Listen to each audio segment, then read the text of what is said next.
Om Namo Bhagavate Vasudevaya. Om Namo Bhagavate Vasudevaya. Om Namo Bhagavate Vasudevaya. I'll be speaking from Canto 9, Chapter 3, verse 34 today. The chapter is entitled The Marriage of Sukanya and Javanamuni. And this specific verse is about Lord Balaram. So again, Canto 9, Chapter 3, verse 34. Bhuvo Bharava Taraya Bhagavan Bhuta Bhavana Avitirno Nijamshena Punyashavana Kirtana Bhuvo Bharavartarya Bhagavan Bhuta Bhavana Avatirno Nijamshena Punyashavana Kirtana. Word for word. Bhuva, of the world. Bhara Avataraya, to lessen the burden. Bhagavan, the Supreme Personality of Godhead. Bhuta Bhavana, always the well-wisher of all living entities. Avatirna, now he has descended. Nija Amshena, with all the paraphernalia that is part of him. Punya Shavana Kirtana, he simply worshipped by hearing and chanting, by which one becomes purified. Translation. Lord Baladev is the Supreme Personality of Godhead. One who hears and chants about him is purified. Because he's always the well-wisher of all living entities, he has descended with all his paraphernalia to purify the entire world and to lessen its burden. One more time. Lord Baladev is the Supreme Personality of Godhead. One who hears and chants about him is purified. Because he's always the well-wisher of all living entities, he has descended with all his paraphernalia to purify the entire world and lessen its burden. So I chose to speak about Lord Balaram today.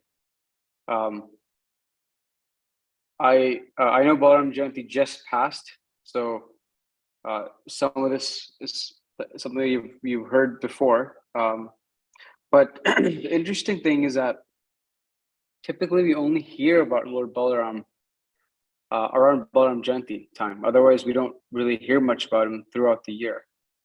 And so I felt, to me personally, it's nice to hear about Lord Balaram apart from just that festival, because it reminds us how important it is to pray to him, why he's such an important personality. So that's why I chose to speak on him through this verse. I've also found that Lord Balaram is someone that we just don't talk about much in general. He's someone who's behind the success of Lord Krishna, but he never takes the center stage, right? If you look at Krishna Lila, he plays a very important part, but you rarely will you ever see him on like the center stage or in the middle of a very core pastime. So in this verse that we just read from Canto 9, Chapter 3, verse 34, it specifically says that one who hears and chants about him is purified. And it describes his very key qualities in this verse. He's Bhuta Bhavana. He's always the well-wisher of all living entities. And he specifically comes to this world to one, purify it, and to decrease the burden that's on earth. So he's a similar purpose to Lord Krishna when he comes down. But this aspect of this quality of Bhuta Bhavana, well-wisher of all living entities, is something that's very unique to him. If you look at the times Lord Balaram or Lord Nityananda have stepped in to protect people from the wrath of the Lord, it just shows how merciful this personality is in general. So this quality of Bhuta Bhavana, well-wisher, is something that's very unique to Lord Balaram and Lord Nityananda by that regard. So I wanted to just begin with calling out some qualities of Lord Balaram. Lord Balaram is often addressed as the original guru, and in the original spiritual master specifically. Even though Balaram is the quote unquote older brother of Lord Krishna, they were only a few days apart. I think it's said somewhere from 15 to 20 days apart. That was it of the two of them. So their activities actually developed together. They crawled together. They fought demons together. They were very much in the same phase of life. But still, Lord Balaram was given the respect as an older brother, even though it was 15, 20 days. And so when, as we know this, as the story goes, he was the seventh son of Vasudeva and Devaki, and he was transferred to Rohini's womb by Yogamaya, right? So Krishna had requested Yogamaya to come and transfer Balaram to the womb of Rohini from Devaki, because Devaki was in the prison house of Kamsa with Vasudeva, and in order to protect him, Krishna transferred the seventh child into Rohini's womb, and Rohini was staying with Nanda Maharaj on the other side of the river. And when Krishna had asked Yogamaya to do this transfer, he warned Yogamaya that Balaram might feel heavy as you do the transfer of this baby from the womb of Devaki to Rohini. You might feel that this embryo, this womb is heavy, and the reason is because he is the original guru, and the original guru is heavy, and so this quality of Lord Balaram being the original guru is very important, and therefore he's considered the original spiritual master of all the devotees for all of us, and the main reason why is that he gives the spiritual strength. So his name is Balaram. The part of Bala doesn't just mean material strength. It's the spiritual strength that he gives so we can approach Krishna. So that's the unique quality of Lord Balaram. He gives us the spiritual strength so we can approach Lord Krishna. And the second, so the first quality we just talked about is that he's the original guru. Yet at the same time, the second very important quality of Lord Balaram is this mood of service. He loves to serve Lord Krishna. He's only one of the few devotees who served Krishna in all the 5 rasas that are talked about.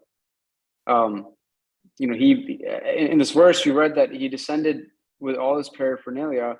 Sometimes Balaram manifests himself as Krishna's paraphernalia, right? So Balaram is also often referred to as the mridanga drum that we all play. So everything that Krishna uses in his pastimes, it's actually Balaram. Krishna is using Lord Balaram's prowess or his form to execute his pastimes. The mridanga is Lord Balaram. Ananta Shesh, who's holding everything together, all the planets, that's an expansion of Lord Balaram. So only through Lord Balaram one can approach Krishna, and Lord Balaram gives that spiritual strength to do that. If you think about some of the other pastimes, Jagai Madai had to approach Lord Nityananda to get Lord Chaitanya's mercy, right? If you couldn't get beyond Lord Nityananda, you couldn't get that mercy. Similarly, in Ram Leela, Lakshman is someone who you had to. Lakshman was at the side of Lord Ram at all times, so you had to go through Lakshman to get to Lord Ram, actually. So Balaram holds this quality of original guru, mood of service, and someone gives that spiritual strength to even approach Lord Krishna.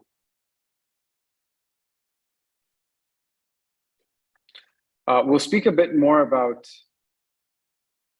a difference, a very key difference in Lord Krishna and Lord Balaram later. But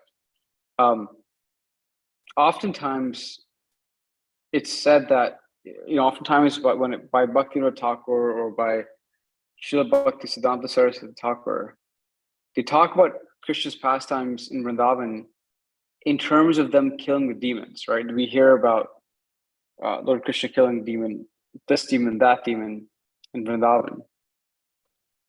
And it's often said that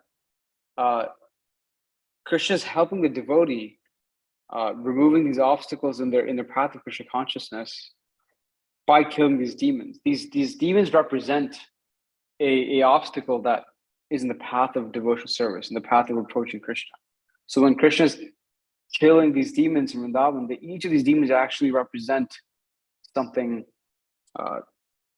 negative, an obstacle that Krishna is trying to remove for us. So, for example, Putana, the demon Putana, she represented false teachings and false teachers. Putana comes as a mother, right? And she comes as a mother to pick up Lord Krishna and to trick him into feeding him. And so one can think of her, think of Putana as a mother, but actually she was a false teacher, a false mother. And so each demon represents some sort of an obstacle. And so when Krishna killed Putana, he's helping remove the false teachings and the false teachers in our lives with the act of killing Putana. Another example is there was a forest fire that was engulfing the entire forest. Right? There's a famous picture where the forest fire is coming and taking up the forest, or attacking the forest rather. And so Krishna tells the cowherd boys, let's spend the night by River Yamuna. That's a protection. We're by the water. The fire's coming. We should be okay. But as the fire was approaching, it was approaching the cows. And so Krishna told the cowherd boys, close your eyes for 1 second. And then in that moment, Krishna sucked in all the fire in his mouth. And addressing that obstacle is often referred to as Krishna exhibiting the protection from conflict, from the conflicts that come in our lives. That pastime is often sort of referred to as Krishna exhibiting this quality of protecting us from conflict. On the one hand, they're by the river Yamuna, who's supposed to, that's giving shelter from the fire, but the cows are being attacked by the fire, and Krishna steps in to sort of, do I protect myself by staying by the water, or do I go sort of help the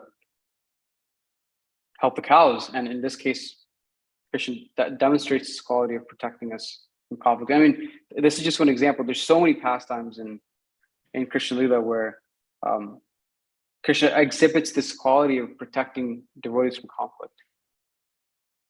So, in the case of Lord Balaram, as we were talking, to be successful in spiritual life, we know that we require spiritual strength. And so who can we pray to? It's Lord Balaram that we can pray to for spiritual strength, that Bala. And so what's unique is that in the entire pastimes of Lord Krishna and Balaram, Lord Krishna has killed almost all the demons. But there's 2 demons that Lord Balaram kills. In the entire Leela, there's specifically 2 demons that Lord Krishna hasn't killed, but actually Lord Balaram has killed 2 demons. And there's a very specific reason why that happens. Like I said, Balaram is the original spiritual master, and the act of killing each demon in that Leela represents Krishna and Balaram removing an obstacle in our devotional path. Each demon killing represents that, right? And so with these two demons that Lord Balaram kills, there are two very specific obstacles that we have to pray to Lord Balaram to get shelter from. Like even beyond Krishna, we have to ask Lord Balaram for the help of killing these two obstacles. So the first demon that Lord Balaram killed was Dhenukasura, right? So again, this is a demon that was not killed by Lord Krishna.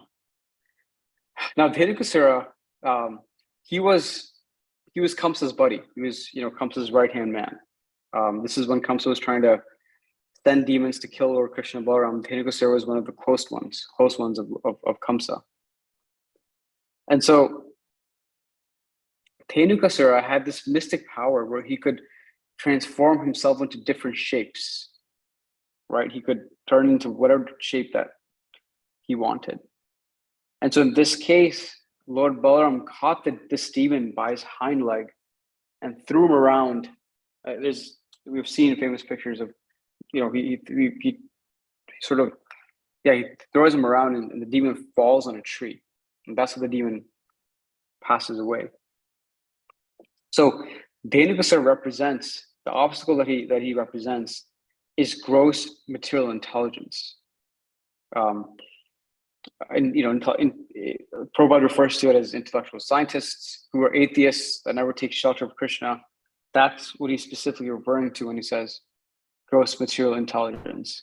It's in fact defined in chapter 7 of Bhagavad Gita, verse 15. And the translation is, those miscreants who are grossly foolish, who are lowest among mankind, whose knowledge is stolen by illusion, and who partake of the atheistic nature of demons, do not surrender unto me. So Dhenukasura represents the obstacle of gross material intelligence. And that's one of the obstacles that Balaram removes in the path of our devotional service. And why is this so important? The reason is, oftentimes with our material intelligence that we acquire, it's hard to develop that blind faith in Krishna consciousness because we constantly question the faith aspect of it. Is God actually real? Science is saying one thing, or whatever we're studying is saying something else. So it actually makes us question the aspect of God. Or why is the Lord doing this exact thing? Because we're using our material intelligence to prove otherwise. So Lord Balaram is killing that obstacle. Oftentimes, even if we accept Krishna as God, when pastimes occur, or when we read the scriptures and there's contradicting statements, we let our intelligence step in and we go into a spiral of, I don't know if this is right. I don't know if we should be following Krishna consciousness. And it's important to be inquisitive. It's important to be curious about, and we should ask those questions.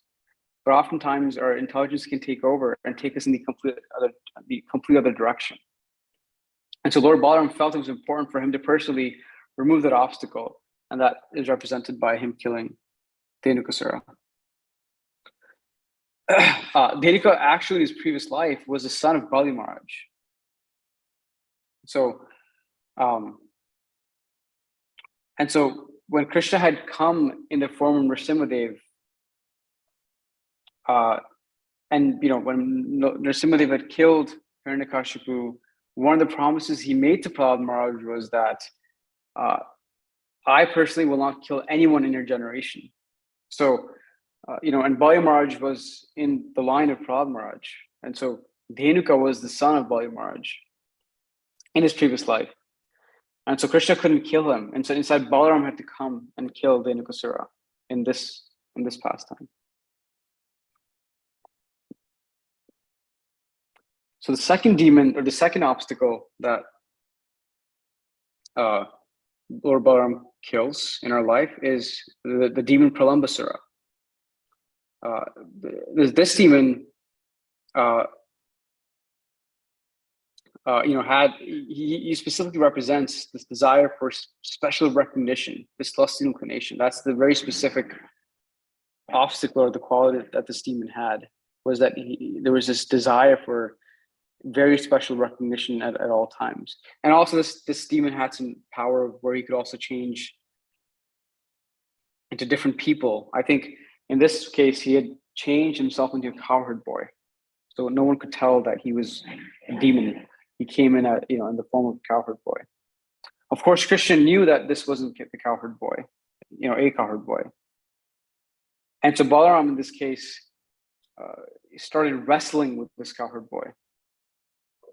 And wrestling was a very common thing, a common activity that the kids would engage in. The cowherd boys would engage with each other. So in that case, Lord Balaram was engaging in wrestling with with Pralambasura, who was in the form of a cowherd boy. And Pralambasura lost. And so Balaram, and when the cowherd boy would win, the person who lost would be carrying the winner on their shoulder. So if you were wrestling and if you lost, the person who won would be carrying on their shoulder. So in this case, Balaram defeated Pralambasura, who's in the form of a cowherd boy, and Pralambasura was carrying Lord Balaram on his shoulder. And as they were walking, Pralambasura started to veer off to a different path. All the cowherd boys were going in one direction, and Pralambasura was going in a different direction from the rest of the cowherd boys. And slowly, as Pralambasura was walking, Pralambasura's body started to get bigger and bigger. And the cowherd boy feature started to diminish. And Pralambasura turned into this giant form. And slowly Lord Balaram understood that, okay, this is not a cowherd boy. And so with one punch, Balaram knocked out Pralambasura. And Pralambasura, that was it. He passed away. So this obstacle in this case was, we have this special desire for recognition, and that often is a huge problem in progressing in Krishna consciousness. And so Balaram took it upon himself to address these two obstacles. Again, the first one being material gross intelligence. The second one being this need for special recognition. And so we have to pray to Lord Balaram to get spiritual strength to deal with these two obstacles of using gross material intelligence and this need for special recognition. We've seen many times famous personalities that are advanced in Krishna consciousness at times still have this need for special recognition, and that often came to the downfall of their progress in Krishna consciousness. Example that comes to mind often is the whole pastime between Daksha and Lord Shiva. Daksha had this desire for respect, right? And when he didn't get that, the whole conflict started to occur at that time. And oftentimes, it's said that the special need for recognition doesn't go away for a long time. It's something that even as you grow older, as you mature in Krishna consciousness, continues to stay with you. And so this key obstacle is something we have to pray to Lord Balaram to help us get rid of. It often comes, when you complete a service, you've done a service, and the immediate reaction is, am I getting recognized for that? So that's when you have to remember Lord Balaram to protect us from that desire oftentimes. At the same time, it's worth to be self-honest and say, I have this desire. And openly, be vulnerable about that desire as well. Okay, so we spoke a bit about the two obstacles that Lord Balaram, comes to remove in our devotional service.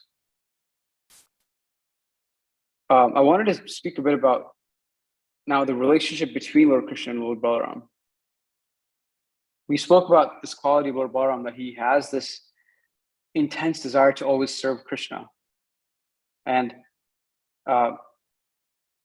he does that through various means, right? So Lord Nityananda, for example, who is, Lord Balaram effectively in the Chaitanya Leela, Lord Nityananda exhibited his causeless mercy by delivering Jagai Madai. He gave that holy name to everyone, right? That was Lord Nityananda's quality of serving everyone. He gave the holy name to everyone. And so in the Chaitanya Bhagavat, there is this disagreement between Lord Chaitanya and Lord Nityananda as to who delivered Jagai Madai. Lord Nityananda is saying, Lord Chaitanya, you are the one that delivered Jagai Madai, and Lord Chaitanya is saying the opposite. No, it's you, Nityananda, who delivered Jagai Madai. And so Lord Nityananda had this quality of always exhibiting, always showing this compassion towards other devotees. And he had this quality of not wanting to take that credit, right? Lord Chaitanya is giving him this credit, but Lord Chaitanya would always refuse to take any credit in that case. And so as Krishna's older brother, Mother Yashoda always wanted Lord Balaram to protect Krishna. And so the way Balaram protected Krishna was actually by serving him. Lord Nityananda is the one that gets hurt on his head when Jagai Madai throw that pot, right? Not Lord Chaitanya. So he's actually protecting Lord Chaitanya by serving him. And that's one of the qualities that these two have as they execute their pastimes. The other interesting quality between them that's often discussed, Lord Balaram, is that he's a very straightforward devotee. Krishna's often talked about having this quality of being crooked. He has this. If you look at the Krishna Lila, there's times where Krishna says one thing, but another thing is meant, right? So Krishna has this quality of being crooked, while Balaram is considered a very straightforward. What Balaram says is what he means. There's no sort of difference in that. There's a couple examples when Brahma comes and steals all the cowherd boys. What does Krishna do? He manifests himself in all the cowherd boys, and for a whole year, no one knows. All the parents don't even know that Krishna has manifested himself in the cowherd boys, and the real cowherd boys have been stolen. And Krishna doesn't tell the parents, and Balaram from the side is watching all this. Well, Balaram is thinking, he's noticing that why is this fact being hidden between all the parents?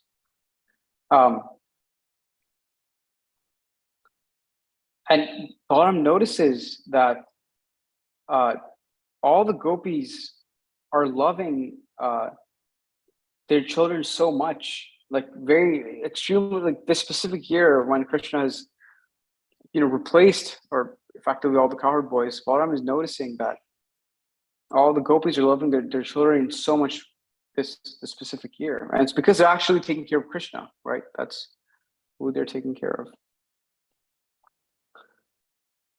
And the reason Balaram is surprised is because in Vraja, in Vrindavan, actually no one really cared about where their kids were. They only cared about where Krishna was.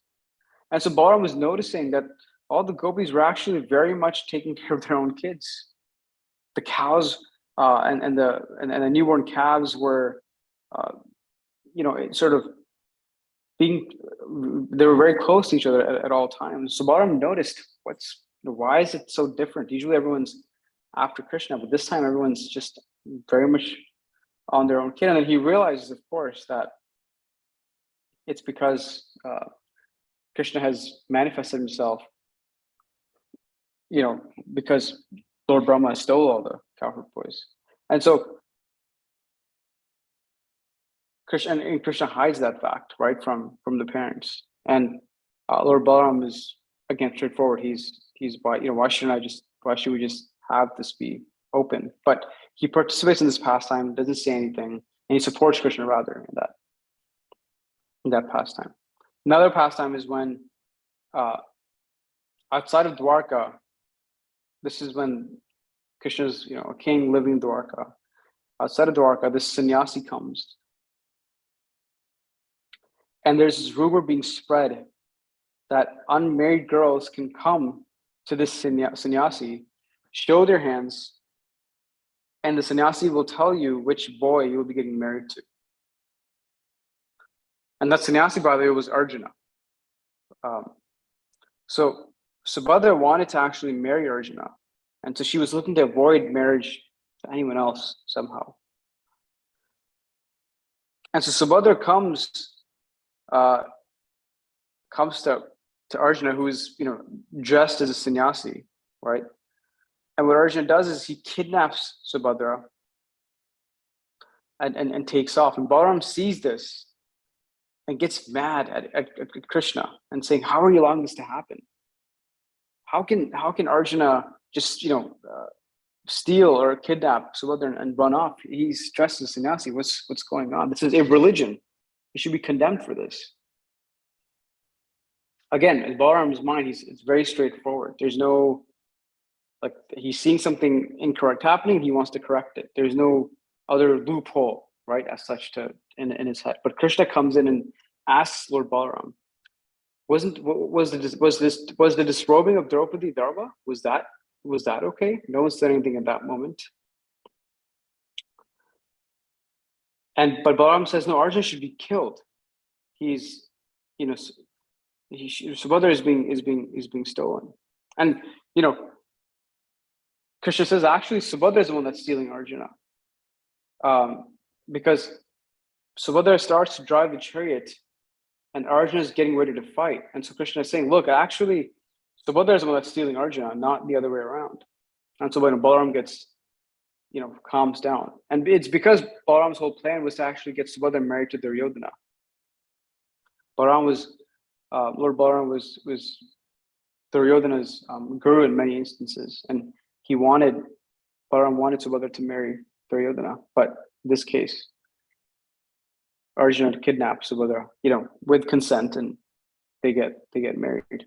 But again, so the quality here is that Lord Balaram is very straightforward. He sees a religion, that's it. He corrects it. He wants to correct it.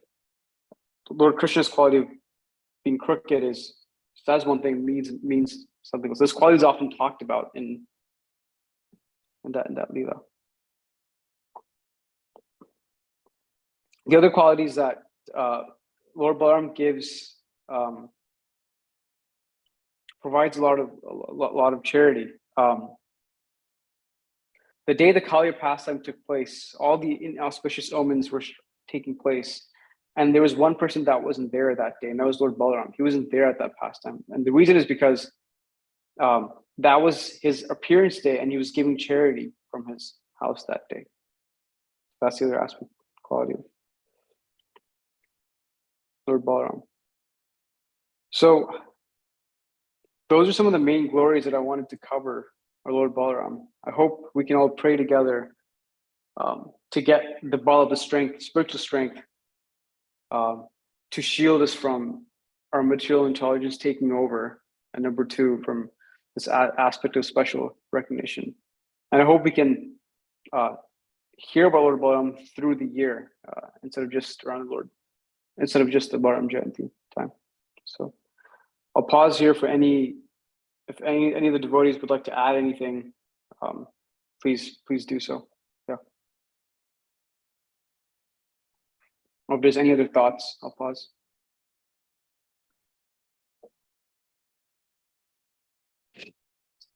Hare Krishna, Akhanda Prabhu. This is Sachishuta Das.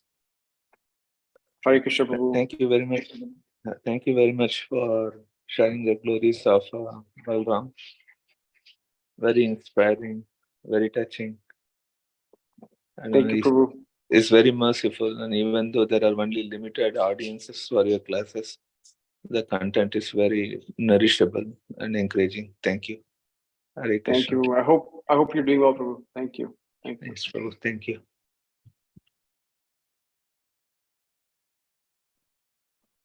Hare Krishna, Kandanam. Thank you so much for the wonderful class. It was very inspiring. Thank you. Thank you, Mataji. Thank you.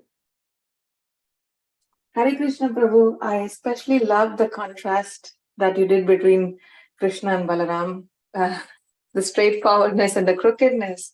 And I was thinking, in the absolute realm, how glorious is it, right? Like, in material world, we have this single-mindedness that straightforward is good, crookedness is not good. And here we are glorifying both of them. Yeah. And black and white, literally in that sense, even though that's what they also show us, right? Like one is dark and the other one is light, and right. But both are beautiful, and and somehow I think I've heard Nityananda Prabhu say this. He says how a gem is contrasted on a dark, like often in India, if you buy gold or something, it's set on a black velvet or a red velvet, and it brightens up. And I was thinking, we have heard of Balaram's glories before, and what you have done is kind of brought out the contrast. And so I think he shone brighter today. So thank you so much. And secondly, I just at that moment when you were talking about who was Dhenukasura in Narasimhadev pastime, could you recap that? I missed that. Yeah. So Dhenukasura was in his previous life the son of Bali Maharaj. And when Lord Narasimhadev came to kill Hiranyakashipu, Lord Narasimhadev made this promise to Prahlad Maharaj that, I won't kill anyone in your generation at this point. I personally will not do it. And so Dhenukasura in his previous life was actually in the line of Prahlad Maharaj. And so when Dhenukasura came in the Krishna Leela, Krishna didn't kill him. It was Balaram that killed Dhenukasura. Oh yes. Thank you. Thank you for raising those points, though. Thank you, Mataji. Hare Krishna, Prabhu. Thank you so much for a nice class. I mean, the comparison of the false, recognition for the prestige or honor, and then the intelligence that we have, the material intelligence. Try to question, what do you call, try to doubt, right, things. Both are very predominant qualities, right? To not to have, right? So it's very difficult to get rid of them. Because whatever reasons that we are trained up, before we get into devotional service, it's very, very hard. So how Balaram is the one who can destroy those things. It's, I was just thinking both are, it's not very easy. It's very, very subtle. we may think sometimes, I don't doubt, but very, very, very often, actually, very often we doubt about the process of bhakti, because and also, even though somebody might go to a very high level in the process of bhakti, but still the recognition to be recognized or to be honored is going to be there to some extent. So, I was just thinking how those things exist within me. It's very hard to all of us, get all out. of us. So how Balaram is the one who helps us to get out of those bad things within us. Yeah. Thank you for sharing, Prabhu. Actually, Prabhu, if you have a minute, I have a question though. Lakshmi Prabhu sharing kind of reminded me of that. So, this need for recognition, and you also pointed out, yes, it is there, but the first step is to kind of recognize it's there. But I was comparing it with Bir Krishna Maharaj's empathic communication. I didn't attend all the classes, but then I did notice on that there was a chart that said, he had these columns, different needs, and under one subheading was interdependence. And I believe in that there was this, there's different needs, right? Like we have need for autonomy, celebration, but in one subheading was interdependence.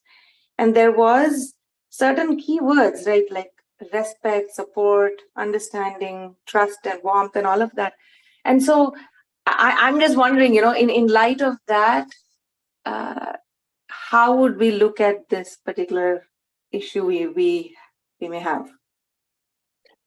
The interdependence part, Mataji, I didn't entirely get that. Could you give more context on that?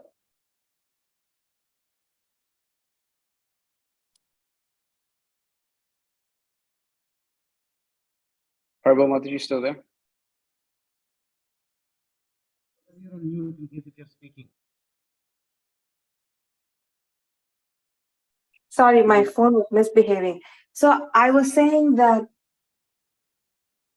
Manoj had listed out, there was a chart on, on the wall where he had listed out different needs. And there were different subheadings under that need. So one need was the autonomy, and under that autonomy, he had listed out few things. Then there was another main subheading called celebration. Under that, there was like celebrating life and celebrating losses and things like that. Okay. So similarly, there was another need where it was titled interdependence, and amongst it was different things like interdependence, meaning between two people, right? So there was need for acceptance, appreciation, need for community, need for consideration. I see. And so amongst that, one of the things listed was like respect, support, I see. and understanding and warmth and all of that. Yeah. So I'm thinking this is perhaps like this is in its pure form, it might look like that, but in its impure form, it might look like need for recognition. Yeah. I see what you're saying, Mataji. Yeah. I was reflecting upon this need, and what was coming to my mind, Mataji, was because I personally face this. When we do service, there's often, at least you want the other person to acknowledge that I did XYZ service, and it doesn't have to translate into it being announced in some forum. Look, such and such service was done by this devotee. And so oftentimes, like what I've noticed is, at least in my case, is, oh, I should be very humble, so I shouldn't say anything.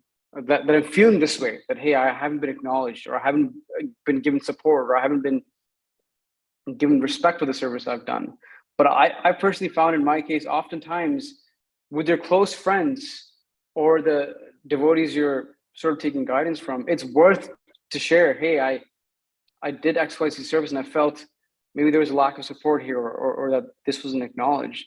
And oftentimes I've found that instead of the reaction being, hey, why are you being so demanding? The reaction has been, I hear you. And, I noticed that this part of the service was very sort of, whatever, good or bad. And here's how that went. And it's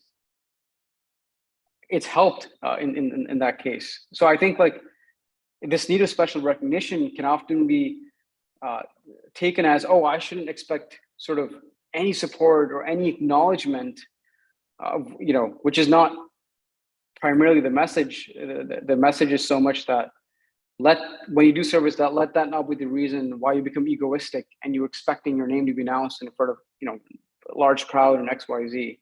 But I think it's still okay to ask for that acknowledgement, especially as we're growing in our Krishna consciousness, as we're in our beginning days, especially, I think. And I bring this in the context of kirtan oftentimes, right? Like oftentimes the devotees that do kirtan, it's sort of in the front line. It gets immediate respect, and when people do service in the back end, those devotees, don't get that acknowledgement oftentimes, and so often it creates this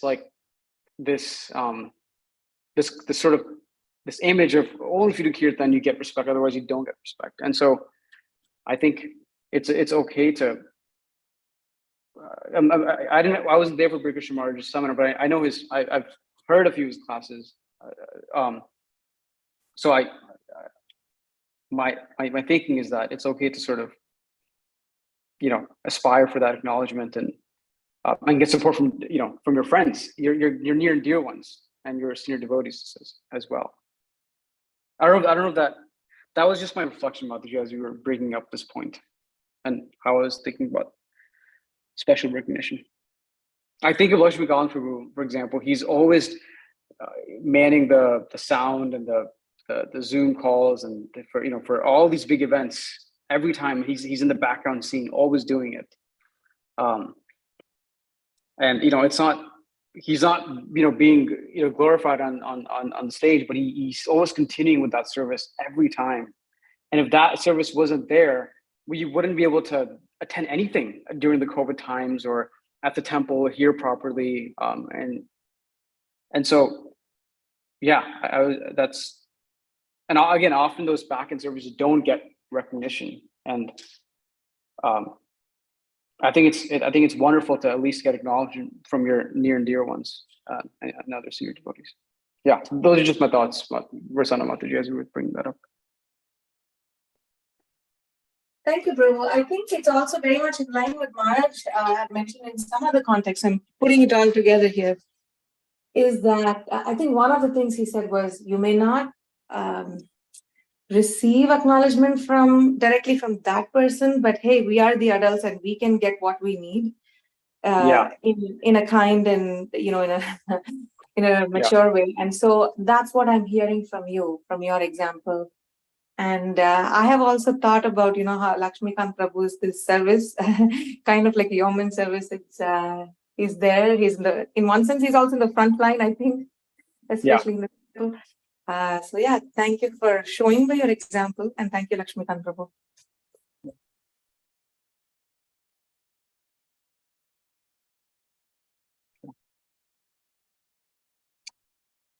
Okay, thank you, devotees, for today's discussion, and hopefully I'll see all of you at Sunday Feast today. Thank you, everyone. Hare Krishna.